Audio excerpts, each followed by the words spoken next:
Hi friends, welcome back to my channel. आज मैं explain करूंगी all of us are dead series का episode number 9 and 10। So let's get into the story of the series. गुई roof top पे आ गया था और वो चोंगसन की आंख फोड़ने लगता है क्योंकि चोंगसन ने भी गुई की आंख फोड़ दी थी। तभी ओंजो गुई को रोकती है पर गुई ओंजो को दूर फेंक देता है और गुई सबसे कहता है कि अगर वो खुद को बचाना चाहते हैं तो चोंगसन को छोड़कर वहाँ से चले जाएं। चोंगसन गुई से कहता है कि वो सिर्फ हुआन का चमचा था, गुई ना तो ज़ॉम्बी है और ना ही इंसान। ये सुनकर गुई कहता है कि वो चोंगसन को मारेगा ही नहीं बल्कि उसकी आंखें फोड़कर उसे ज़ॉम्बी को खिला देगा और गुई चोंगसन को मारने लगता है। सुयोग चोंगसन को बचाने आता है और गुई को मारता है पर गुई पे इसका कोई असर नहीं होता और गुई सुयोग को मारने लगता है। नामरा ज़ॉम्बी बनने लगी थी और वो सुयोग को बचाने जाती है। नामरा एक लकड़ी लेकर गुई के पैर में घुसा देती है। गुई नामरा से कहता है कि वो दोनों एक जैसे ही हैं, पर नामरा नहीं मानती और गुई नामरा को बहुत मारता है। सुयोग नामरा को बचाने आता है पर गुई सुयोग का गला दबाने लगता है। तभी नामरा गुई को नीचे फेंक देती है पर नीचे गिरकर भी गुई को कुछ नहीं होता।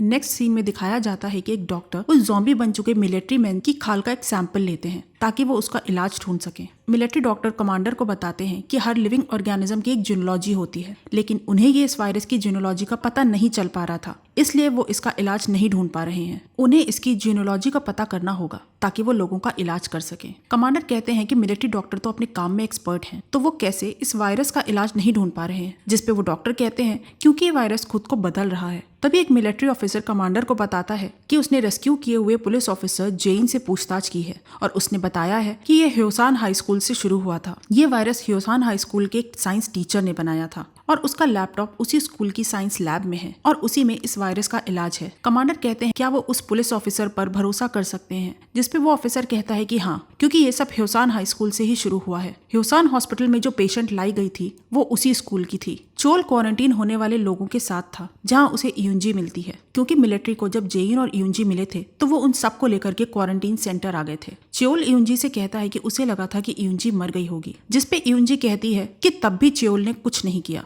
यूंजी बताती है कि उसने स्कूल में आग लगा दी। च्योल को यूंजी का बर्ताव अजीब लग रहा था। तभी यूंजी कहती है कि उसे भूख लगी है। च्योल उसे अपना खाना देता है पर यूंजी कहती है कि वो च्योल को खाना चाहती है और वो उसे काट लेती है। उधर चोंगसन और बाकी लोग गुई के बारे में बात कर रहे होते हैं। जब सुयोग कहता है कि उसे लगता है कि गुई मर नहीं सकता, तभी कंग नामरा से कहती है कि नामरा उसे काटेगी तो नहीं, जिसपे नामरा कहती है कि वो ऐसा नहीं करेगी। नामरा ने किसी के साथ भी गलत नहीं किया है। नामरा बताती है कि उसके तो दोस्त भी नहीं है, क्योंकि बचपन से नामरा की मॉम ने नामरा को उसके स्टेटस के नीचे के लोगों से दोस्ती नहीं करने दी। अब नामरा को उन सबके साथ बैठना अच्छा लग रहा था, जिसपे ओंजो कहती है कि यहाँ से निकलने के बाद ये लोग ऐसे ही बैठेंगे। तभी चोंगसन और बाकी लोगों को एक रेस्क्यू टीम आती दिखती है और वो लोग रेस्क्यू टीम को सिग्नल देने लगते हैं। रेस्क्यू टीम स्कूल में ली का लैपटॉप लेने आई थी और वो उन सबको नीचे झुक जाने को कहती है और टीम उन्हें चेक करती है, जिससे पता चलता है कि वो ज़ॉम्बी नहीं है और रेस्क्यू टीम ये कमांडर को बताती है। कमांडर रेस्क्यू टीम से लैपटॉप लेने के बाद उन सबको बचाने को कहते हैं। रेस्क्यू टीम अब स्कूल के अंदर जाती है जहाँ उन्हें ज़ॉम्बीज मिलते हैं और वो उन सब ज़ॉम्बीज पर गोलियां चलाना शुरू कर देती है। ज़ॉम्बीज हेलीकॉप्टर की आवाज सुनकर उसी के पीछे जाने लगे थे। तभी हारी, मी, चैन और सियोंग भी बाहर चले जाते हैं ताकि रेस्क्यू टीम उन्हें भी बचा सके। वो सियोंग को सामान ले जाने वाली ट्रॉली से बांध देते हैं क्योंकि सियोंग के पैर में चोट थी। रेस्क्यू टीम ज़ॉम्बीज को मारते हुए साइंस लैब में चली जाती है जहां उन्हें ली का लैपटॉप मिलता है। तभी कमांडर को पता चलता है कि यूंजी ने च्योल को काट लिया है और वो बाकी सोल्जर्स पर भी हमला कर देती है। मिलिट्री डॉक्टर बताते हैं कि यूंजी में ज़ॉम्बीज बनने के कोई भी लक्षण नहीं पाए गए थे, तो हो सकता है कि वो एसिम्प्टोमेटिक हो, जिसका मतलब था कि वो इन्फेक्टेड तो थी पर उसमें कोई भी लक्षण नहीं थे और इस वजह से मिलिट्री अब नॉर्मल लोगों और इन्फेक्टेड लोगों में फर्क नहीं कर सकती थी। रेस्क्यू टीम सबको हेलीकॉप्टर में चढ़ाने लगती है। तभी कमांडर का कॉल आता है कि वो किसी को भी रेस्क्यू ना करे। रेस्क्यू टीम कहती है कि वो सब स्टूडेंट्स हैं और वो ठीक हैं, जिसपे कमांडर कहते हैं कि वो लड़की जो रेस्क्यू करके लाई गई थी वो भी ठीक थी पर उसने सोल्जर्स पर हमला कर दिया।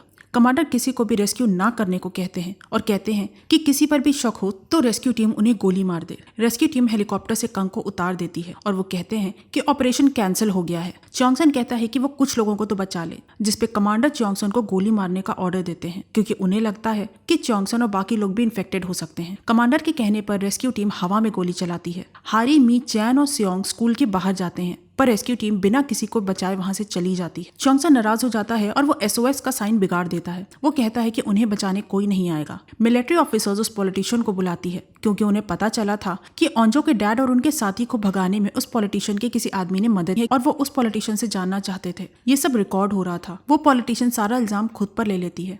तभी उनकी पार्टी का एक आदमी उन्हें ऐसा करने से रोकने की कोशिश करता है, पर वो कहती है कि ओंजो के डैड को ये सब करने के लिए उन्होंने ही कहा था, क्योंकि ओंजो के डैड ने अपनी बेटी को बचाने की बजाय उनकी जान बचाई थी और अब वो अपनी बेटी की जान बचाना चाहते थे। इसलिए उस पॉलिटिशियन ने उनकी मदद की और वो हर कमजोर की मदद करती रहेंगी। ओंजो के डैड ओंजो को बचाने जा रहे थे जब एक आदमी उनसे मदद मांगता है, क्योंकि उस आदमी की गाड़ी का एक्सीडेंट हो गया था और उस गाड़ी में उस आदमी की प्रेग्नेंट वाइफ थी। ओंजो के डैड देखते हैं कि गाड़ी का दरवाजा जाम हो गया है और वो वहां से जाने लगते हैं। तभी वो आदमी उनसे भीख मांगता है कि वो उसकी मदद करे। ओंजो के डैड उस आदमी को अपनी गन और गोलियां दे देते हैं और कहते हैं कि रेस्क्यू टीम आके उसे बचा लेगी। वो आदमी ओंजो के डैड पर गन तान देता है और उसकी वाइफ को बचाने को कहता है। ओंजो के डैड उस आदमी को गोली न चलाने को कहते हैं, क्योंकि गोली की आवाज सुनकर ज़ॉम्बीज आ जाएंगे। वो आदमी कमजोर पड़ जाता है और ओंजो के डैड वहां से चले जाते हैं। नेक्स्ट सीन में कमांडर को दिखाया जाता है जिन्होंने यूंजी को पकड़ लिया था। मिलिट्री डॉक्टर बताते हैं कि ये वायरस खुद को बदल रहा है और इसका पता तभी चलेगा जब इसके लक्षण दिखें,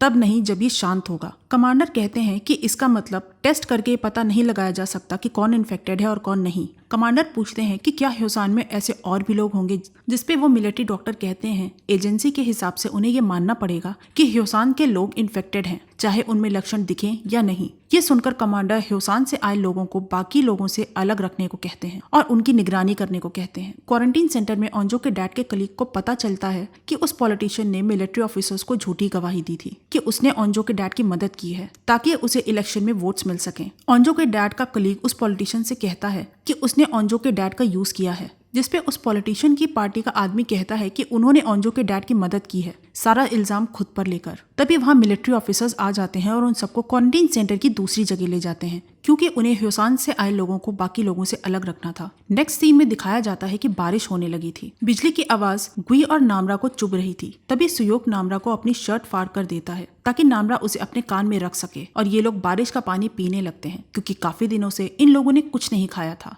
चोंगसन कहता है कि वो लोग स्कूल के बाहर निकल सकते हैं, क्योंकि बिजली की आवाज में ज़ॉम्बीज को उनके कदमों की आवाज सुनाई नहीं देगी। ओंजो कहती है कि अगर वो कुछ दूर चले जाएं तो वो दूसरे शहर पहुंच सकते हैं, पर कंग कहती है कि वो साथ में वहां से नहीं जा पाएंगे, जिसपे चोंगसन कहता है कि वो साथ में जाएंगे तभी वो सब बच पाएंगे और वो लोग स्कूल से निकलना शुरू कर देते हैं। हारी, मी, चैनो, सियोंग भी स्कूल से निकलने लगते हैं। बिजली की आवाज की वजह से ज़ॉम्बीज को उनके कदमों की आवाज नहीं सुनाई दे रही थी। अब चोंगसन और बाकी लोग स्कूल के बाहर आ गए थे, पर वहाँ उन्हें एक ज़ॉम्बी मिलता है। चोंगसन कहता है कि वो उस ज़ॉम्बी का ध्यान भटकाएगा और तभी बाकी लोग आगे चले जाएं, पर ओंजो उसे रोक लेती है। ओंजो कहती है कि वो लोग दीवार की तरफ से भी जा सकते हैं और वो लोग दीवार की तरफ से आगे पहुंच जाते हैं जब चोंगसन को उसकी मॉम दिखती है जो ज़ॉम्बी बन चुकी थी।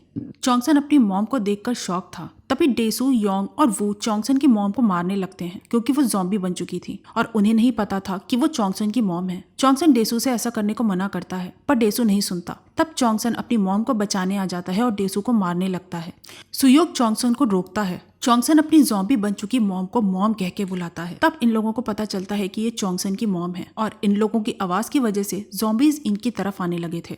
सुयोग सबसे वहां से जाने को कहता है। डेसू, योंग, वू और कंग सब वहां से जाने लगते हैं। तभी डेसू को पता चलता है कि चोंगसन, सुयोग, ओंजो और नामरा उनके साथ नहीं आए। सुयोग चोंगसन से भी भागने को कहता है, क्योंकि ज़ॉम्बीज उनकी तरफ आने लगे थे। अब चोंगसन, सुयोग, ओंजो और नामरा भी वहां से भागने लगते हैं। नामरा को बिजली की आवाज से परेशानी हो रही थी। ये लोग ज़ॉम्बीज से भाग रहे होते हैं जब इनमें से एक लड़की गिर जाती है और एक ज़ॉम्बी उसकी तरफ बढ़ने लगता है। वो लड़की कंग से मदद मांगती है, पर ज़ॉम्बी को आता देखकर कंग उस लड़की को छोड़कर भाग जाती है, पर वो आके उस लड़की को बचा लेता है और वो ज़ॉम्बी वू की तरफ बढ़ने लगता है। तभी हारी ज़ॉम्बी को मार देती है और वू को बचा लेती है। हारी वू की बहन थी। हारी, मी, चैन और सियोंग भी वू और बाकी लोगों के साथ मिलकर बाहर जाने की कोशिश करते हैं। कंग उस ज़ॉम्बी से डरकर भाग गई थी, पर वो डेसू और बाकी लोगों से अलग हो गई थी और उसे हर जगह ज़ॉम्बीज दिखते हैं और ज़ॉम्बीज उसे काट लेते हैं और अब कंग भी ज़ॉम्बी बन गई थी। अब चोंगसन और बाकी लोग भागते हुए स्पोर्ट्स सेंटर पहुंच जाते हैं, पर नामरा सबको वहां से भागने को कहती है, क्योंकि नामरा ने वहां खड़े ज़ॉम्बीज की आवाज सुन ली थी और बिजली की रोशनी में इन सबको वहां ज़ॉम्बीज दिखते हैं। ज़ॉम्बीज उन पर हमला करने लगते हैं और ये लोग स्पोर्ट्स रूम में छुप जाते हैं, पर चैन स्कूल की दूसरी तरफ चला जाता है। मी सियोंग को नहीं ले जा पा रही थी। तभी ज़ॉम्बीज सियोंग को काटने लगते हैं और सियोंग मी की तरफ बढ़ने वाले ज़ॉम्बीज को पकड़ लेता है और मी से भाग जाने को कहता है। मी रोने लगती है क्योंकि वो सियोंग को बचा नहीं पाई थी। नेक्स्ट सीन में मिलिट्री कमांडर ली के लैपटॉप की फुटेज देख रहे होते हैं, जिसमें ली ने बताया था कि वायरस का एक ही इलाज है, मौत, जिसका मतलब था इन्फेक्टेड हुए लोगों को जलाना होगा। उनका एक भी सेल बचना नहीं चाहिए, वरना ये वायरस खत्म नहीं होगा। मिलिट्री कमांडर डॉक्टर से पूछते हैं कि जो ली ने बताया क्या वो ये साबित कर सकते हैं, जिस पे डॉक्टर कहते हैं कि एजेंसी ये वायरस बना रही है और वो उस पर टेस्ट करेंगे, जिससे ये साबित हो जाएगा कि ली ने जो कहा वो सही है या नहीं। तभी एक ऑफिसर बताता है कि दूसरे शहर की लिमिटेशंस हटा दी गई हैं और मार्शल लॉ बढ़ने वाला है, जिसपे कमांडर कहते हैं कि उन्हें नहीं पता कि रेस्क्यू ऑपरेशन कब शुरू करना पड़े और वो लोग ह्योंगसन शहर में बैरिकेडिंग लगा दें। बैरिकेडिंग टूटी तो इसका मतलब होगा कि कोई शहर से बाहर गया है। नेक्स्ट सीन में उस पॉलिटिशियन को दिखाया जाता है जब उसकी पार्टी के एक सीनियर आके उस पॉलिटिशियन को उसका रेजिग्नेशन देते हैं और कहते हैं कि वो उसे साइन कर दे। उस पॉलिटिशियन ने ओंजो के डैड का यूज किया था, ये कहकर कि ओंजो के डैड को भगाने में उसने मदद की है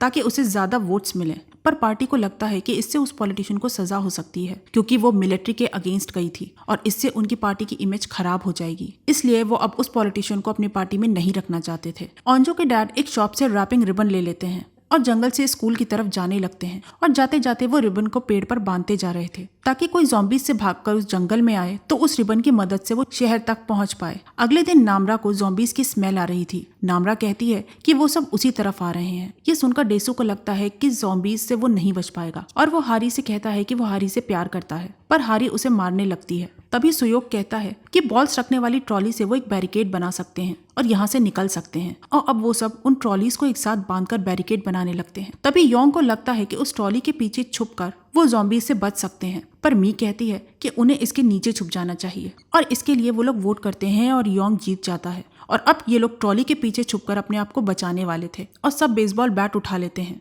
सुयोग चोंगसन से कहता है कि सुयोग आगे रहेगा और चोंगसन पीछे रहे ताकि वो लोग ज़ॉम्बीज को रोक सकें और ये सब बाहर निकलते हैं जहां ज़ॉम्बीज इन पर हमला कर देते हैं और ये लोग उन ज़ॉम्बीज को रोक रहे थे। योंग उन ट्रॉलीज को आगे बढ़ाने को कहता है, पर उन सबको ट्रॉलीज को आगे बढ़ाने में दिक्कत हो रही थी। तभी एक ज़ॉम्बी मी पर हमला करने लगती है और योंग मी को बचाने की कोशिश करता है, पर तभी वो ज़ॉम्बी योंग को काट लेती है। योंग को पता था कि अब वो भी ज़ॉम्बी बन जाएगा। योंग मी से माफी मांगता है कि योंग को मी की बात सुन लेनी चाहिए थी और वो उस बैरिकेड से बाहर निकलकर ज़ॉम्बीज को रोकने लगता है ताकि वो चोंगसन और बाकी लोगों पर हमला न कर पाए। डॉक्टर्स की टीम ने भी ली की तरह का वायरस बना लिया था। डॉक्टर कमांडर से कहते हैं कि इस वायरस से लोगों का दिल बंद हो जाता है और ये वायरस दिमाग से लोगों को कंट्रोल करता है, जिसका मतलब था कि इन्फेक्टेड लोग मर चुके हैं और अब वो बस जिंदा लाश हैं और उन्हें जिंदा नहीं किया जा सकता। पर यूंजी के बारे में वो कुछ नहीं बता सकते थे क्योंकि यूंजी को जब लाया गया था तब वो ठीक थी और डॉक्टर कहते हैं कि जो ली ने कहा था वो सही है, उन्हें इन्फेक्टेड लोगों को जलाना होगा। तभी मिलिट्री ऑफिसर आकर कमांडर को बताते हैं कि ज़ॉम्बीज बैरिकेडिंग तोड़ करके दूसरे शहर में चले गए हैं। कमांडर इन्वेस्टिगेटिंग एजेंसी के एक ऑफिसर से मिलते हैं। वो ऑफिसर बताता है कि पहले ज़ॉम्बीज उसी शहर में थे, पर अब ज़ॉम्बीज दूसरे शहर भाग गए हैं